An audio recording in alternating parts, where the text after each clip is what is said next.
Gary Zacharias here with the Apologist bookshelf. I just finished reading a book called Going Clear by Lawrence Wright, who is a Pulitzer-Prize winning writer. He wrote The Looming Tower. I read that. Really interesting about Al-Qaeda and the road to 9/11. He writes for the New Yorker magazine, written a lot of books. So this one is called Going Clear. It's a look at Scientology. Now, I just have to preface this by saying that he's not a Christian author. I mean, I don't know anything about him, but I don't think he's a Christian necessarily. He certainly doesn't write this book from the aspects of Christianity. But I thought this time, instead of a Christian apologetics book, we would look at a cult and think about what a cult is and how Scientology represents kind of the the extremes even of a cult. So everything I've read about cults suggests several characteristics. One is there's a huge desire to control the people involved in that movement of some kind. There's a different kind of ultimate authority they go to, not the Bible. Sometimes it's the Bible plus, and whatever the plus is always the real authority. Another problem is they have a limited world. In other words, they try to keep their people from the outside. There's a lot of antagonism even involving things outside of that particular belief system. Something else is where their truth lies. There's always something special about their truth that nobody else has been able to figure out, and only they have a corner on it. And then, of course, the idea of salvation differs from Christianity, how they're saved. So really what we're looking at then is I approached it from these points of view. I put it together as C for control, U for ultimate authority, L for limited world, T for truth, and S for salvation. It spells out cults. And so that was my way to take the material that was in Going Clear and kind of reorganizing it. So there's a lot to cover, so I'm going to have to make it pretty short just to give you kind of a flavor for what's going on here. Let me start with telling you about Xenu and the Thetans. That's Thetans. So once upon a time, here we go. 4 quadrillion years ago, the universe got started. And there were these beings called Thetans, and they created the universe back then. They created all matter, space, time, and energy, but they lost track of their immortality. And then years and years went by, and 75 million years ago, there was a galactic confederacy run by a bad guy named Xenu, Zenu. And he wanted to get rid of these Thetans, these individuals, and so he tricked people to come to a center where his troops could paralyze them, shoot and paralyze them. And one of the ways that they tricked them to come was they told them it was an income tax investigation. Oh, wow. Okay. So they took these frozen bodies that they had paralyzed, these Thetans, they packed them into boxes, loaded them onto space planes. Those space planes looked a little bit like DC-8 jets. So billions of these Thetans got transported to a place called Tegiak, and that's actually Earth. And they were dropped into volcanoes and blown up with hydrogen bombs. But hey, come on, they're immortal beings, these Thetans. So they floated around in these winds, and they eventually attached themselves to living people. They don't really have free will anymore, and there could be millions of them inside a single person. So let me just stop that story and have you scratch your head and say, where is this coming from? What is going on here? Well, this is actually one of the teachings of Scientology. So let's talk about Scientology now from the book Going Clear. Why in the world would people believe something like this? Well, there's some good reasons, and we'll get to those. So let's just start with talking about how Scientology works. So the author Wright points out that there are 3 levels of Scientologists. First, there are people who just are curious or walking down the street, or somebody hands them a brochure and they say, would you like to know more about yourself? Would you like to learn about your problems and maybe how to overcome them? Well, who wouldn't? Everybody's dealing with problems. So they have a free test that they give you. It's free, right? So they don't charge you a fortune when you first start in. It's a free test. They call it the Oxford Capacity Analysis. Of course, it's got that word Oxford in there, and people go, oh, okay, so this has to do with Oxford University. No, Wrong. Has nothing to do with any university. So they take this test, and it's free. And then they're told, well, look, here are some areas that you have some problems in, and Scientology could resolve them. So they steer you toward a local church or mission, and you start in on courses. Or maybe therapy, and that therapy is called auditing. We'll talk about auditing in a few minutes. And so, it starts cheap, and it's a way to overcome your problems. Well, there's a second level of Scientologist membership. This is a small number of Hollywood actors and other celebrities. L. Ron Hubbard, who started Scientology, was very big on getting celebrities involved. And they have celebrity centers. And so if you're a Scientologist, you can take a course there as well as John Travolta and Tom Cruise and others like that. And so you get this feeling, oh, great, I'll be able to go to these celebrity centers and I'll be sitting there right next to Tom Cruise. No, think again. They're not going to be there where you are. You're riffraff. So they will be somewhere else, but you're not going to be rubbing elbows with John Travolta or doing any dancing with him. All right, then there's a third level of membership in Scientology, and that's the Sea Org, short for Sea Organization. And these people have sacrificed their education, and they're impoverished, and they become the church's clergy. They sign a contract for 1 billion years of service. Yeah, you heard that right, 1 billion years of service. So that's how Scientology works. So let's get to that CULTS, control, the ultimate authority, the limited world they're involved in, truth, and salvation. So how do they keep people involved? How do all cults keep people involved? Number one, and the biggest thing, is control. They control you. They control your behavior. How is that? Well, it's this thing called auditing, where you sit down. It's just a form of psychotherapy. And they have this thing called an e-meter, and you hang on to some wires that go to this e-meter. It's almost like a lie detector, and you're asked a lot of questions, and you go down deep, deep, deep. And the idea is to drain away any emotional consequences of some bad experience you had years ago that's in your subconscious and is ruining your life. And the idea is you get rid of these problems. They're called engrams. You get rid of these, and you become what they call a clear person. And you got rid of all the negatives in your life, and you should be able to do all sorts of wonderful things. You're going to have a great potential there. But notice that's control. The person controls you by sitting there, and frankly, you spill your guts about a lot of different things, and they have that information. So you're always a little concerned that maybe that information is going to come out. How else do they control you? Well, they control you with the information. You only are allowed to read all sorts of things that L. Ron Hubbard put out. There are tons of basic books. Now, here's the catch. You buy these books for thousands of dollars, but then they update them. Oh, whoops, you got to start all over and buy them again.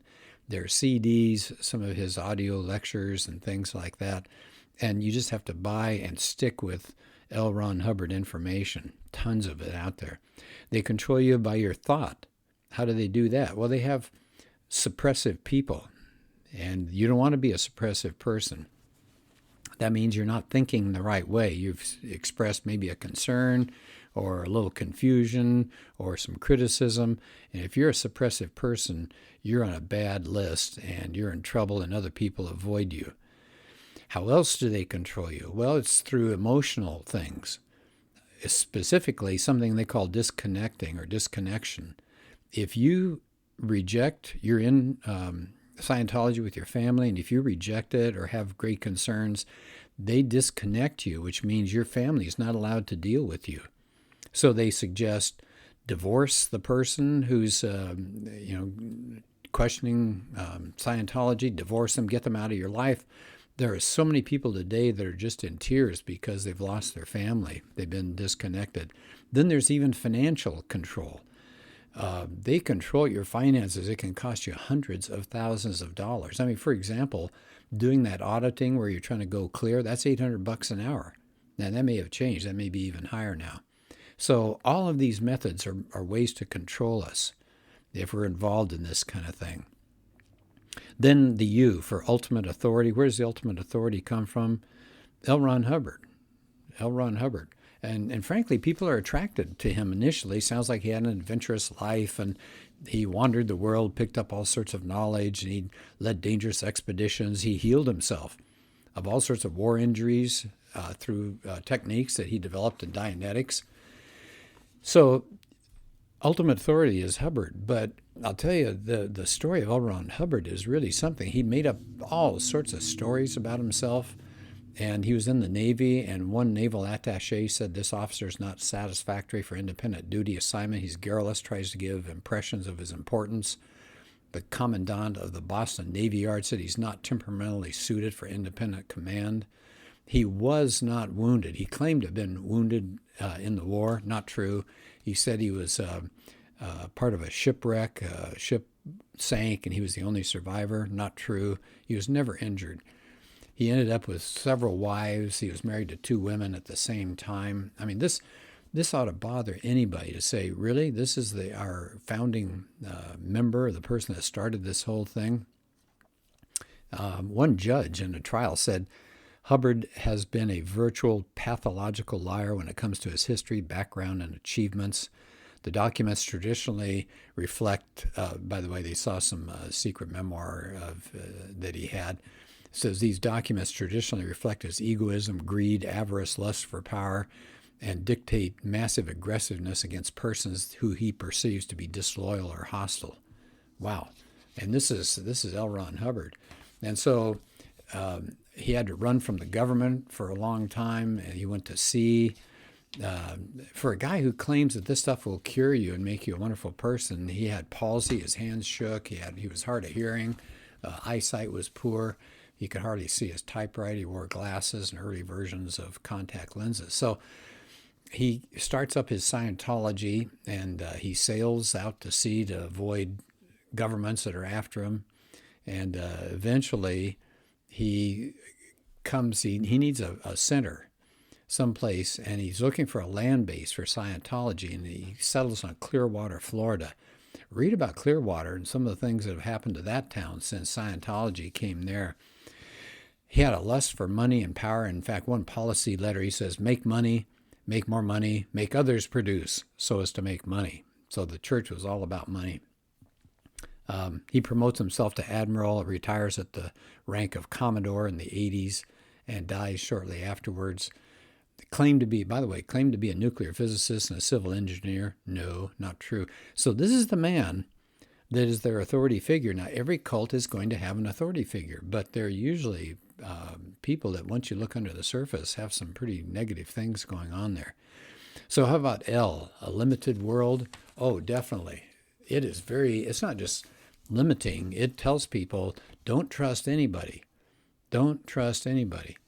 And they sue all the time, the outside world. They don't trust doctors and psychiatrists and psychologists. They had all sorts of secret organizations that they had something called Operation Snow White. They penetrated the IRS, Justice Department, Treasury Department, Labor Department, Federal Trade Commission, Drug Enforcement Administration, foreign embassies, private companies. They went after the American Medical Association, American Psychiatric Association, the Better Business Bureau. They went into the Los Angeles IRS offices, and they grabbed files of people and took those. And eventually, there was an FBI raid that found all of this stuff, and 11 people, including Hubbard's wife, were sentenced to jail, 5 years and $10,000 fines. So they limit you. They tell you they have razor wire around their compounds and all. You're isolated if you're in the Sea Organization, Sea Org. You never get to contact anybody outside of that. So it's very limiting, and all cults do that. They don't want you to contact or deal with the outside world. So there's the C for control, U, ultimate authority, L, limited world. How about T? Where's their truth? Well, it's secret knowledge. In fact, it shares a lot with Gnosticism, the old 2nd century set of beliefs. There's secret knowledge, and you have to keep going up the scale, all these things that you do for Scientology, all these courses you take, and they keep revealing more and more. So it's limited truth. Basically, it's kind of an Eastern religion and science fiction. You live more than once. It's reincarnation. And then what about the S in cults for salvation? It's very appealing. There's no doubt about it. I wrote down a few things that struck me that are appealing about it. The goal is get out of your body. You're trapped in your body.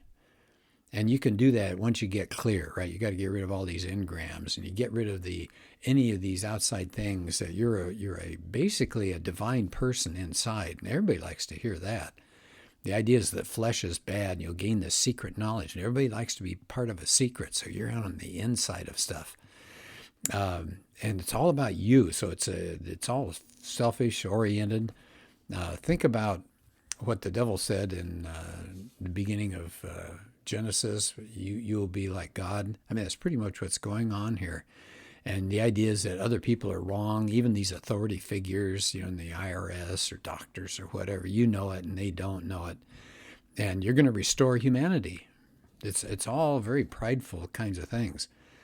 So that should give you an idea, at least some of the background of Scientology. And I just wanted to end with maybe some ways that we can begin to approach this group in particular, and certainly cults in general. And one key thing for any cult would be to say, why should I believe you? Why should I trust your authority? We can trust the Bible. We can trust Christianity. We can talk about why we think Christianity is true. We should be asking them lots of questions. We certainly ought to have our testimony ready. And then there's a line that I liked a lot. It didn't come from Wright's book, Going Clear, but somebody who was dabbling in Scientology was told this by a Christian: someday L. Ron Hubbard is going to disappoint you. When he does, call me. Isn't that good? That's such great advice, because it's exactly right. Someday L. Ron Hubbard's going to disappoint you, period. When he does, call me, period. Just 2 short sentences. And we could say that about any cult or any group. Someday it's going to disappoint you. When it does, contact me. And then we need to be ready to share with this person. And of course, the key thing of all of this is prayer. We need to pray.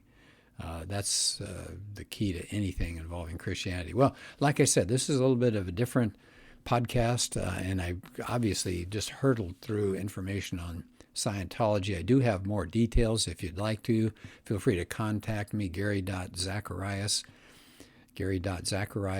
@gmail.com. And I'll be glad to send you more information on this, Scientology. The book, again, is not a book for Christians per se. It's called Going Clear. They made a video of it as well, a documentary. The language gets a little coarse in there at times. You might take a look at Leah Remini, Remini. She had a series called Scientology, The Aftermath, because she was involved with it. And she talks about what it was like for her. But more than that, she brings in all sorts of people who are high up in Scientology, spent years in it, spent hundreds of thousands of dollars, in some cases millions, and has them talk about what it was like to be in Scientology, what the appeal was, and then what drove them away from Scientology. And it's powerful. It's really interesting to watch. Again, it's not a Christian series, and so you're going to get some language and things like that in there, but extremely powerful. Okay, well, thanks. Let's do another podcast soon.